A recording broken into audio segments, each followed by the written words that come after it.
into labor 2.5 months early. I just wanted to know at least that if she was born alive, that at least we had a fighting chance. So I heard her cry, thank God. But she was so small, and then you could like hold her in the palm of your hand. Kim's baby Danielle weighed only 2 pounds 13 ounces when she was born. She joined the ranks of almost 300,000 low birth weight infants born in the U.S. that year.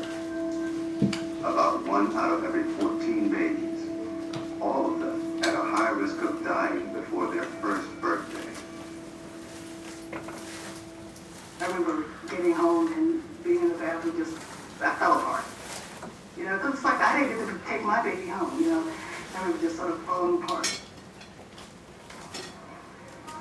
Preterm and low birth weight are the leading reasons that the U.S. claims the dubious distinction of having one of the worst infant survival rates in the industrialized world. We fall behind dozens of countries. Babies born in Slovenia, Cyprus, Malta, and Croatia stand a better chance of living to the age of 1 than a baby born here. It's kind of like the canary in the mine. It's the most sensitive of our health outcome indicators for the population. And infant mortality is not just a problem for African Americans. White Americans, if they were a separate country, would still rank 23rd in the world. So outcomes are very bad.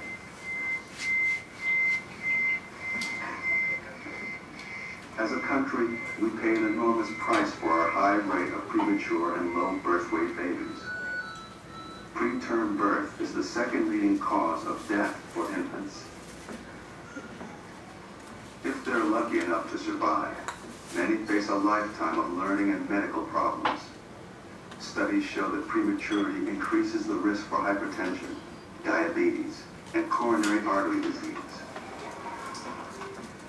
And the high cost of their medical care begins the moment they're born.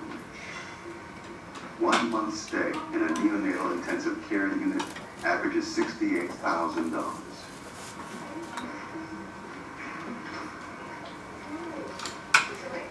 Neonatology is a lot of things. Inexpensive is not one of them. And we spend a disproportionately high amount of our income as a society taking care of infants. A lot of whom problems probably could have been prevented if they had stayed in the womb until term. The current weight today, Mom, is 2 pounds, 6.6 ounces. Okay.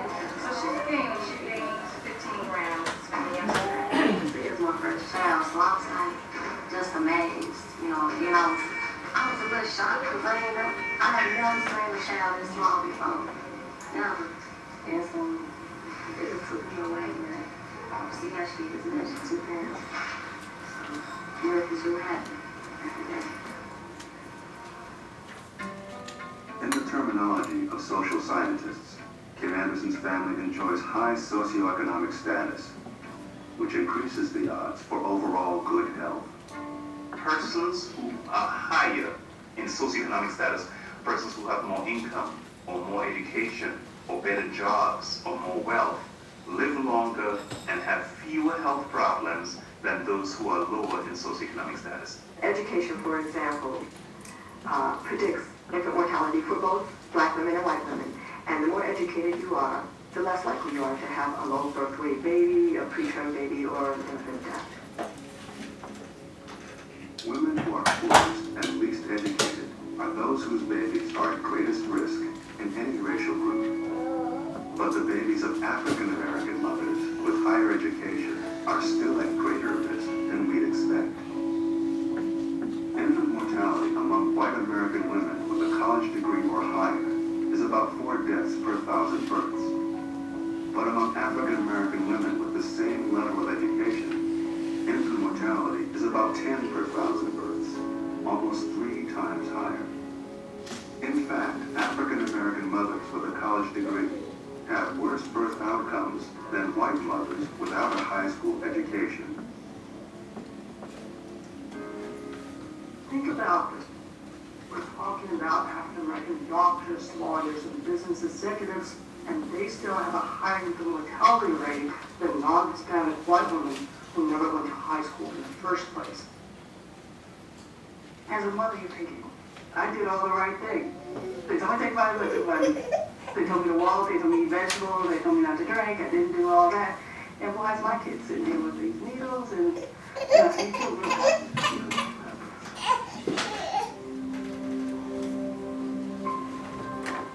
So Doctors Collins and David asked themselves if the answer could possibly be genetic.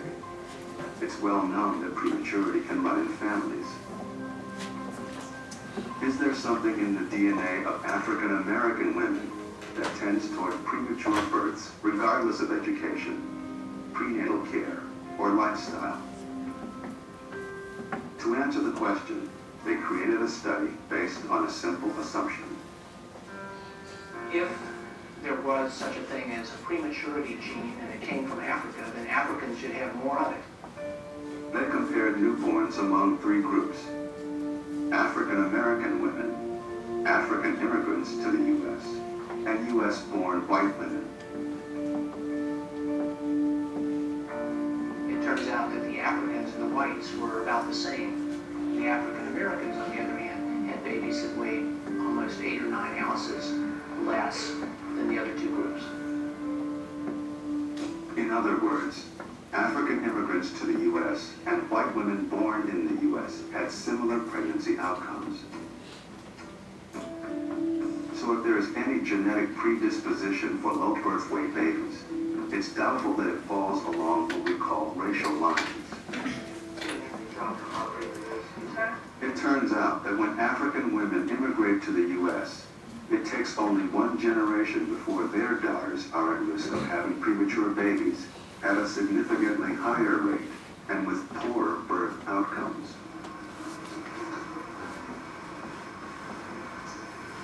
Is the heartbeat in that range? No, actually, it's about 160. So in one generation, women of African descent are doing poorly.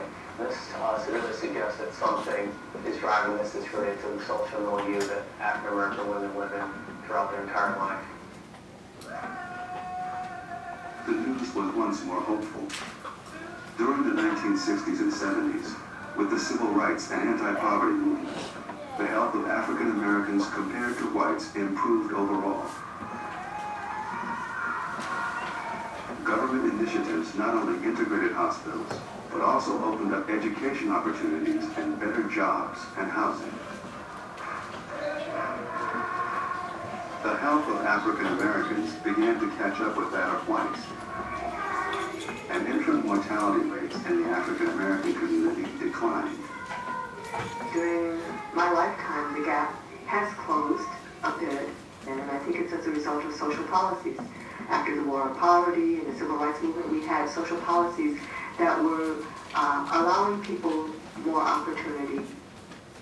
But in the 1980s, economic growth stagnated, and government began cutting back social programs.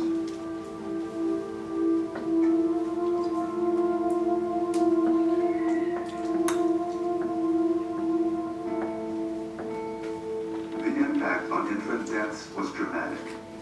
The ratio of infant mortality among African Americans compared to whites began to climb, and continues to climb today. But that doesn't explain the case of middle-class African American women like Kim Anderson. Why should highly educated women with good incomes still have high rates of premature and low birth weight babies? Once again, a study by Collins and David points to racism as a key factor. Women who perceived that they had been treated unfairly on the basis of their race, whether it was looking for work, and in an educational setting or a variety of other settings, had more than twofold increased risk of very low birth weight infants. So if racism is contributing to premature births among African American women, how does it work? How might racism take a physical toll on the human body over a lifetime? Increasingly, researchers are looking at chronic stress. the stress caused by living day in and day out with discrimination. Recent data suggests that chronic stress is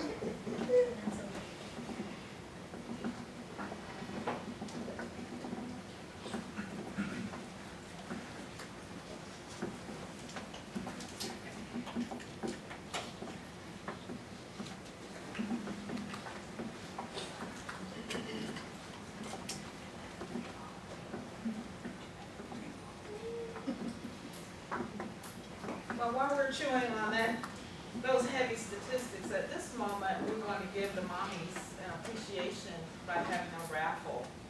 Do you have your tickets, mommies? They're in your white envelope. I understand they're in your white envelope that you got when you registered.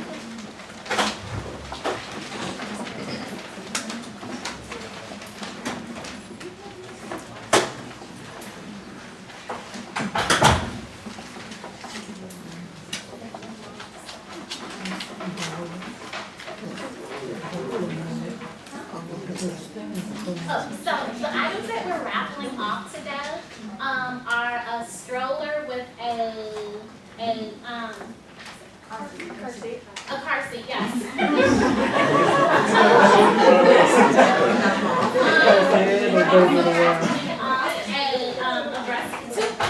Two strollers with a car seat, 2 breast pumps, and also 2 pack and plays. So you don't get 2, you get 1. Okay? All right, so is everybody ready? Oh, Just as a little note, after whoever wins each time, just come back here just to sign, just so we can kind of keep track of everything, please. Thank you. Everybody have yes, the winner, first winner, you have a choice of what you want. Everyone has their stubs?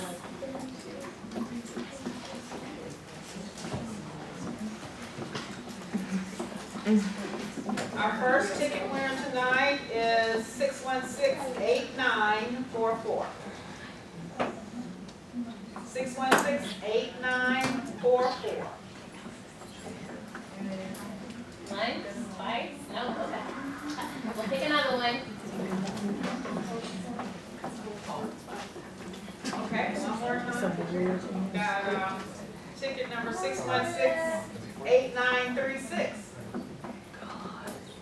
8936. Okay.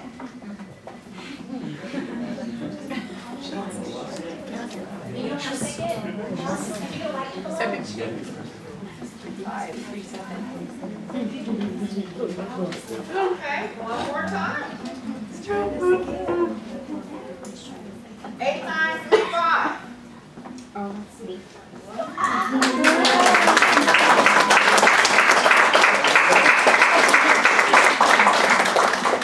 Very good, very good. And she's pregnant, so she'll take the best thing she needs. Isn't that great? We have a seat here.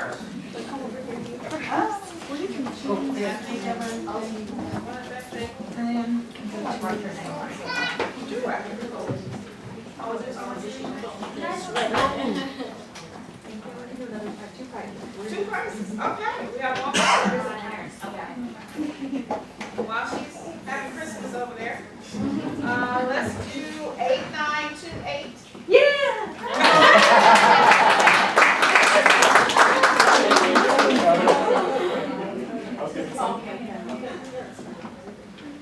All right, very good.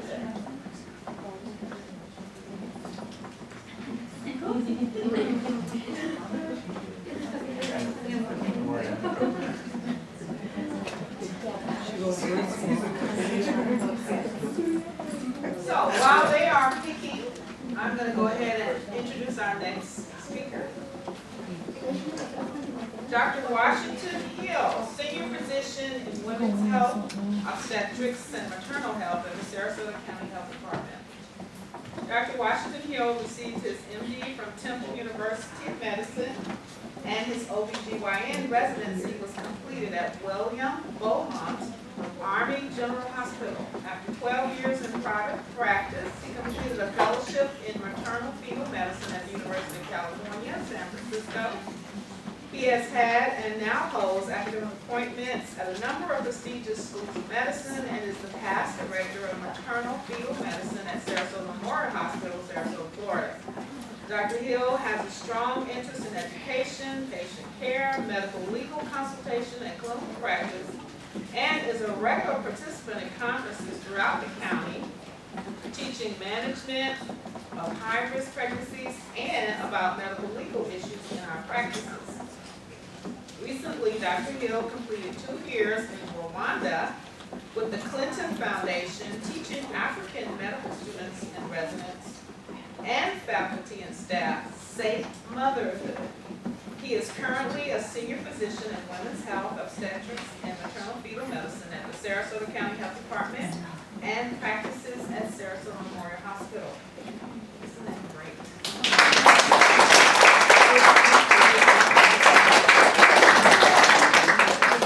Thank you very much. Can everybody hear me with that microphone? I think probably. No one ever told me I talked soft.